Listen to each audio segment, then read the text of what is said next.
10 terrifying serial killers from centuries ago. Welcome back, Creepshow fans. Today we're diving deep into the annals of history to uncover some of the most chilling tales of terror you've never heard before. Think serial killers are a modern phenomenon? Think again. From ancient China to medieval Europe, the horrifying legacy of serial killers stretches back centuries. In this video, we'll take you on a spine-tingling journey through time, exploring the lives and gruesome deeds of 10 terrifying serial killers from centuries ago. So, grab your popcorn, turn off the lights, and get ready for a haunting history lesson that will make your blood run cold. Let's dive in.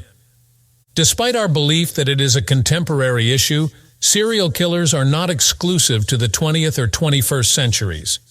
Yes, it's true that throughout the 1960s, 1970s, and 1980s, it seemed as though there were 1,000 of them scurrying over California. In actuality, a startlingly high number of serial killers who haven't been apprehended yet are still at large today. But there is a very long history of serial murdering. We'll examine 10 serial killers who lived hundreds or even thousands of years ago in detail in this list. Like any contemporary serial killer, these murderers terrorized and caused destruction to those they targeted. And they continue to exist now as historians remember their horrific actions and contextualize them with the historical background of the distant past. Serial murdering isn't just a modern social construct. Number 10. Pengli Liu. In the 1st century BC, Liu Pengli was a prince of Jidong in China. He belonged to the governing family that was ruled by his uncle, the strong and well-liked Emperor Jing. But when Liu Pengli matured into a teenager and young adult, everyone in the territory began to dread him, even though Jing and his charges might have had a reasonable amount of popularity. This is because he would command slaves to accompany him on late-night raids throughout the Jidong Emperor's domains. He would find inhabitants on those territories, break into their homes, and kill them. The nomadic group of raiders led by Liu Pengli was well known in Chinese history at the time. Every night, residents of areas under Jing's control had to prepare for the prospect of an attack by Liu Pengli and his band of slave warriors. The attacks were only intended to cause harm. Liu enjoyed watching people get killed, stabbed, raped, and beaten. So that's what he did, accumulating over 100 corpses over the course of several years prior to 116 BC. In the end, Liu was accused of murder by the emperor's court. Even though he belonged to the most influential family in the area and was powerful, his acts were just too horrible to overlook. The court declared him to be irredeemable and suggested that he be put to death right away. However, the Emperor Jing felt sorry for him and only excommunicated him. Liu Pengli was expelled from the royal family in 116 BC, treated as a commoner, and banished to Shangyong, which is located in the present-day province of Hubei. From there, it is unknown what happened to him. Number 9. Locusta of Gaul. Soon after Jesus Christ's earthly ministry, Locusta of Gaul was born into a rural family and became a generally common Roman peasant. However, throughout her improbable and clandestine reign of terror, she would become the first verified female serial killer and one of the first serial killers in general. She became a genuine power in Rome by using her extensive knowledge of mixtures and potions. She would specifically create poisons and test the lethality of them on nearby youngsters. Historians continue to dispute the exact number of deaths among those children. However, what is known is that she was the cause of at least 5 direct poisoning deaths and probably a number of more proven cases. The 2 most famous poisonings she committed were the killings of Claudius and Britannicus. She so turned into a favorite of the troubled and divisive Emperor Nero. After AD 60, Locusta was taken under Nero's wing and studied poisoning even more closely for a number of years. He hired more poisoners, and he had her train them. He also made her use her lethal mixtures to murder some individuals that Nero didn't like.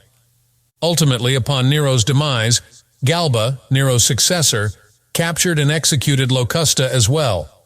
Galba barely ruled from AD 68 to AD 69, yet even in that short time he realized he had to get rid of the deadly Locusta.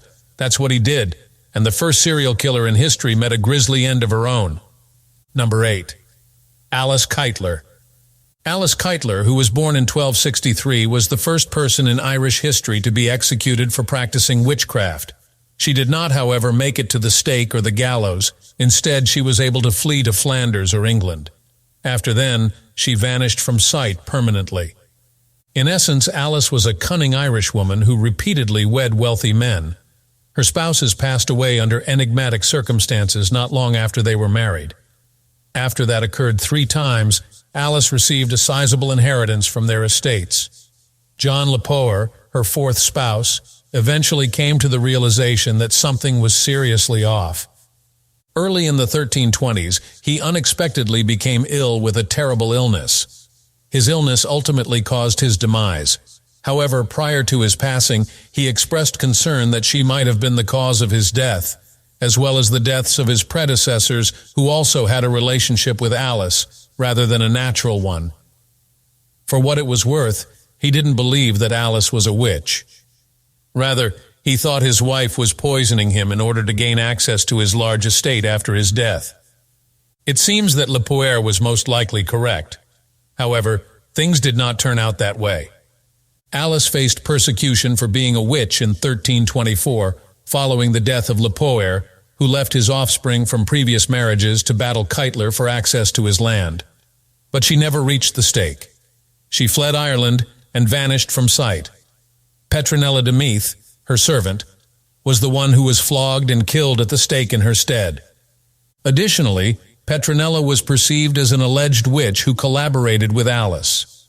Over it, she was slain on November 3, 1324. Regarding Alice, this suspected serial murderer vanished from view after 1325, and it is unclear what became of her, or whether she murdered more husbands. Number 7. Gilles de Rais. Gilles de Rais lived during a pivotal period in French history, having been born shortly after the start of the 15th century.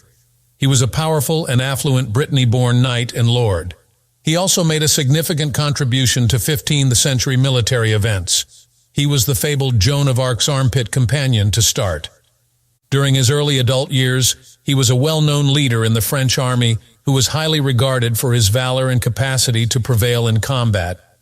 However, all of that fell apart by the late 1430s when he was charged with the rape, torture, and possible death of up to 140 children across France.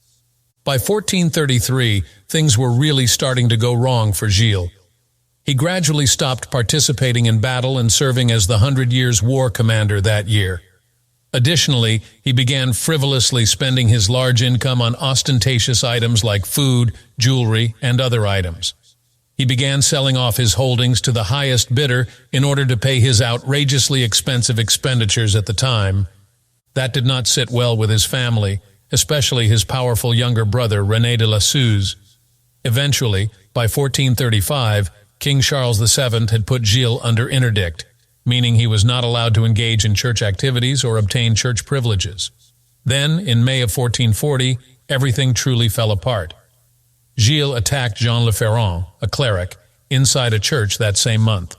He then proceeded to take possession of and hold on to the nearby castle of Saint-Étienne de Mer-Morte. That did not sit well with the French monarchical leadership or the church. By September, he had been hauled into custody and sent to Brittany to face prosecution for that attack, as well as other offenses. The date of his trial was set for October 1440. Prosecutors said that he had murdered and sodomized over 140 youngsters in it. After being found guilty of the murders, he was given the death penalty and, on October 26th, he was sent to the scaffold along with 2 of his servants. Number 6. Peter Stumpp. German farmer Peter Stumpp, born in 1535, was suspected of being a cannibal, a werewolf, and a serial killer. Towards the conclusion of his life, he became known as the infamous Werewolf of Bedburg, and in 1589 he was mercilessly killed by burning at the stake. In the 1580s, Stumpp was put on trial for the supposed killings of over 12 women and children. In response to questions, he stated that he had been using black magic since he was 12 years old. It is said that Stumpp received a supernatural belt, sometimes known as a girdle, from the devil himself that, when worn, permitted him to change into a wolf. He hunted for children, attacked them, killed them, and consumed their flesh using his newfound wolf-like talents. At least, that was the assertion made in contemporaneous accounts from the late 16th century. Regardless of your belief towards Stumpp's werewolf status, he has come clean about his admission of killing and devouring 14 children. In addition, he admitted to killing 2 expectant mothers and removing their embryos from their bodies so that the unborn children could be used in dark magic. Among the 14 children he slaughtered, he is said to have even killed and eaten his own son. Stumpp was charged with having an incestuous relationship with his own daughter in addition to being a serial killer. It was said that the two were conspiring with the devil to murder and devour infants. Ultimately, Stumpp, his daughter, and his mistress were put to death on October 31st, 1589. His death was among the most brutal in the annals of executions ever recorded. Stumpp was forced to turn the wheel ruthlessly, and his body was ripped apart. Then the blunt side of an axe head severed his limbs, and after that he was chopped off. He also strangled and flayed his mistress and daughter. Then, to serve as a warning to others about what happens to werewolves and witches, Stumpp's head was placed in the middle of the city, atop a pole. Number 5. Gilles Garnier. In the 1560s and 1570s, Gilles Garnier lived as a secluded hermit on the outskirts of the French town of Dole. One day, he got married and invited his new spouse to reside with him at his house outside of town. However, he was not a particularly wealthy or good craftsman, and he struggled to grow enough food to feed more people than himself. For food, he therefore began kidnapping, slaughtering, and devouring the flesh of the local kids. At least such was the story told during Garnier's trial. In 1573, he was charged with the murder of several small children in the town, their dismemberment, and consumption of their flesh. According to the legend, Garnier was out one night in the forest, seeking for food. He was suddenly confronted by a spirit of some sort. It promised to ease his suffering if he would just apply an ointment that would enable him to transform into a wolf, making hunting less difficult. After applying the cream, Garnier found himself able to track down victims, even kids.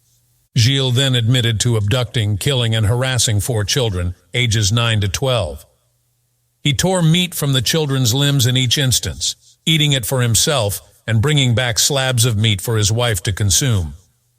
In a few more attacks, Garnier was forced to flee after others discovered what he was doing outside of Dole, allowing his intended victims to live. He was ultimately judged guilty of the crimes of lycanthropy and witchcraft, and on January 18, 1573, he was burnt at the stake for being both a werewolf and a serial killer. Number 4. Pétursson Björn. Born in 1555 in Iceland, Björn Pétursson amassed a substantial farmstead on the perilous Snæfellsnes Peninsula. It began when he was 15 years old. He started assisting a wealthy neighbor called Ormur on his farm in 1570. A few years later, Ormur passed away, giving Gudmundur, his son, his entire estate. At that point, Björn, whom many knew as Axlar Björn, and Gudmundur were close friends. After Ormur's death, Gudmundur wanted to support his friend, so he gave Axlar Björn a farm and a sizable amount of land. Axlar Björn settled down to farm there for the remainder of his life after marrying Thordis Olafsdottir. However, the drama and terror had just begun. Legends about Axlar Björn that were recorded in Icelandic sagas hundreds of years later claim that he slaughtered 9 to 18 travelers and possible farmhands. These were occasionally individuals passing through the peninsula en route to other locations. In other instances, when young men arrived at Axlar Björn's farm in search of employment, they were killed. According to other legends, he chopped up their bodies and killed them with an axe. According to some accounts, he drowned them. In any case, a number of years after Axlar Björn started to significantly increase his assets, the villagers started to grow suspicious. He had numerous new horses while leading such a simple life, and people were baffled as to how he managed to obtain them and other items. However, by that time, Gudmundur had grown extremely powerful in the area. Thus, Axlar Björn escaped much of the punishment. That eventually came to an end in 1596. After being taken into custody, Axlar Björn admitted to 9 killings. However, upon the arrival of Icelandic authorities at his farm, they discovered over twice as many victims scattered over the area. Axlar Björn attempted to assert that, at some point before he arrived, he had discovered the bodies already interred on his property. In order for the dead to be interred appropriately, he had been waiting to alert the authorities about them. They didn't buy that story, of course. Ultimately, Axlar Björn was put to death in 1596 for his run of serial killings. His wife, who was expecting their son at the time, was made to see the execution. Number 3. Louis Hutchinson. Midway through the 18th century, Louis Hutchinson, a Scottish immigrant to Jamaica, earned the unsavory distinction of being both the island's first and most prolific serial killer. He arrived in Jamaica in the 1760s to manage the Edinburgh Castle estate. He eventually succeeded in obtaining the house's legal title. Furthermore, he reportedly stole a sizable herd of cattle from his neighbors in order to have them on his land. Edinburgh Castle was located at the time on a seldom-used road in a very remote area of Jamaica. Hutchinson, however, had a small surprise in store for visitors who would pass through on their route to St. Anne's Bay. They would receive invitations to rest at his mansion from the Mad Doctor, as he became known. Then, just for kicks, he would murder them all. In a string of supposedly thrilling murders, Hutchinson would shoot tourists purely for amusement. He was rumored to swallow his victims' blood after they passed away. According to other accounts, he or his slaves would dispose of the victims' remains for his animals to eat by throwing them into a sinkhole. Hutchinson's hole, as the sinkhole was later named, was infamous in Jamaica for a long time. Everyone in Jamaica dreaded him, and he was notorious throughout the island. But Hutchinson's doom soon arrived. John Calendar, an English soldier, was trying to apprehend him when he was shot. Acknowledging that the shooting would have repercussions, Hutchinson left his mansion and hopped on a ship in the old harbor. However, the British Royal Navy sought retribution for the passing of their colleague, and they swiftly located Hutchinson. Before Hutchinson could flee, he got trapped in the harbor. After that, he was detained and put in jail. After his arrest, his house was subsequently searched. Authorities discovered 43 watches and an astonishing amount of apparel in Hutchinson's estate, which is likely to have belonged to his victims, while the exact number of his victims remains unknown. In Jamaica's Spanish Town Square, he was put to death in 1773. Number 2. Mallari Juan Severino. Before him, no other native Filipino had risen as high in the Catholic Church hierarchy in the Philippines as Juan Severino Mallari, a Filipino priest. This was during the early 1800s. Regretfully, he was also a serial killer who is said to have murdered up to 57 individuals in and around Magalang, Pampanga. Mallari was the parish priest of the San Bartolome Church in Magalang from 1818 to 1826. As he rose to that rank in 1826, he was the first Filipino parish priest to hold that role. Unfortunately, at some point in that time, he started to think that his mother was cursed. In response, he believed that if he killed people, he could possibly end his mother's misfortune and other medical conditions.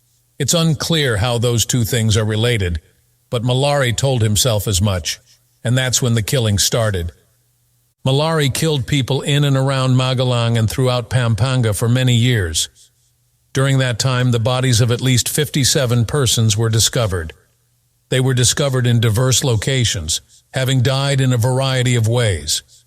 Authorities so struggled to attribute the entire incident to a single individual. They believed there were several murders going on, a lot of domestic problems or robberies happening. They were unaware that a single individual was acting in the entire area with impunity, and they were much less aware that the victimizer was a priest. It was somewhere in 1826 that Mallari became unwell. A visiting priest stopped by his house to take care of Mallari. There, the priest discovered an enormous quantity of clothes and belongings from numerous murder victims in the vicinity that were stained with blood. Police quickly arrived, looked into Mallari's case, and took him into custody, while Spanish officials in the Philippines attempted to determine what to do with him. He spent the next 14 years behind bars. According to some medical professionals, he was mentally ill and ought to spend the remainder of his life in an asylum. However, Mallari was eventually hanged by the Spanish authorities in the Philippines in 1840. Number 1. John Lynch. Born in Ireland in 1812, John Lynch spent the next 30 years becoming Australia's most prolific serial killer. He was first sent to Australia as a prisoner who was floated in as part of their colony. He was sent to labor on a farm located in the Berrima district there. He was eventually cleared of the charge of killing a fellow prisoner who was assigned to the farm in 1836. But in the 6 years that followed, Lynch seems to have lost his mind a little. He left his position as a member of a convict gang on the farm during the course of the following several years, moving freely across the Berrima district. He was reported to have killed at least 2 victims who were traveling along the road between Berrima and Camden in the spring and summer of 1841. Then Lynch made his big kill late in 1841. He arrived at John Mulligan's property in the Berrima district. Lynch killed Mulligan and his whole family there, then stole the land for himself. Lynch tried assuming the identity of John Dunleavy and acting as though nothing strange had occurred. But his freedom didn't last long. Later that year, Lynch committed another murder, this time killing a man by the name of Kearns Landregan. Lynch was apprehended and found guilty of the crime. With 10 or perhaps even more killings linked to him, Lynch was hanged in April 1842.